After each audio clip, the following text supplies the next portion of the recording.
बिस्मिल्लाहिर्रहमानिर्रहीम। अस्सलामु अलैकुम।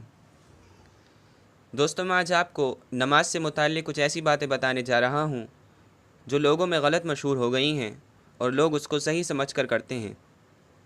जैसा कि मशहूर है कि चारपाई पर नमाज़ पढ़ने से बंदर हो जाता है, सो ये महज गलत बात है। बाज़ औरतें नमाज़ पढ़ने के बाद जा नमाज का गोशा ये समझ कर उलट देना ज़रूरी समझती हैं कि शैतान उस पर नमाज़ पढ़ेगा, सो इसमें किसी बात की भी असल नहीं। मशहूर है कि अंधेरे में नमाज़ पढ़ना नाजायज़ है, सो ये महज गलत है। अलबत्ता इतनी अटकल ज़रूरी है कि क़िबले से रुख ना फेर जाए। अवाम में मशहूर है कि नमाज में दाहिना अंगूठा सिरक जाने से नमाज जाती रहती है, सो ये महज गलत है। अलबत्ता बिला ज़रूरत उठाना बहुत ऐब है।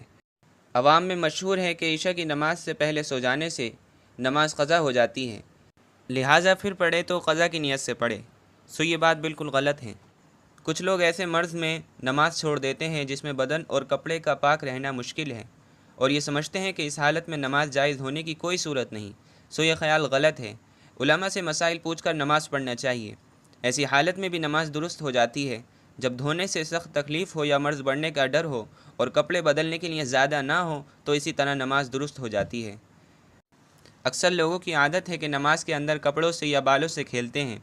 चुनांचे एक शख्स नमाज़ पढ़ते में दाढ़ी से खेल रहा था।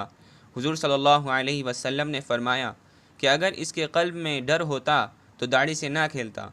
तो इस हदीस से ये मालूम होता है कि खौफ ख़शियत क़ल्ब में है, और इसका असर ये है कि नमाज में लहव व लाइब ना हो। बाज़ लोगों की नमाज में आदत है कि खूब गर्दन झुकाकर तमाम बदन घुमाकर सलाम फेरते हैं। इस तरह गर्दन झुकाकर सलाम फेरना मन घड़त है, इसकी कोई असल नहीं।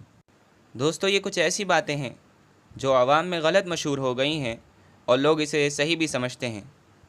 लिहाजा हमें इन बातों से बचना चाहिए और इनसे दूर रहना चाहिए।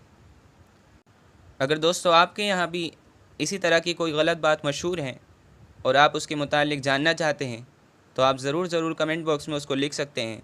मैं इंशाअल्लाह उसका जवाब देने की कोशिश करूँगा। और अगर आपके मन में कोई सवाल है तो वो भी आप कमेंट बॉक्स में पूछ सकते हैं। इंशाअल्लाह मैं उसका ज़रूर जवाब दूँगा। तो दोस्तों, उम्मीद है कि आपको वीडियो पसंद आई होगी। अगर आपको ये वीडियो पसंद आई तो इसको लाइक और शेयर करें, और मेरे चैनल को ज़रूर सब्सक्राइब करें ताकि मेरी आगे आने वाली वीडियोज़ आप तक सबसे पहले पहुँचें। अस्सलामु अलैकुम व रहमतुल्लाहि व बरकातुहू।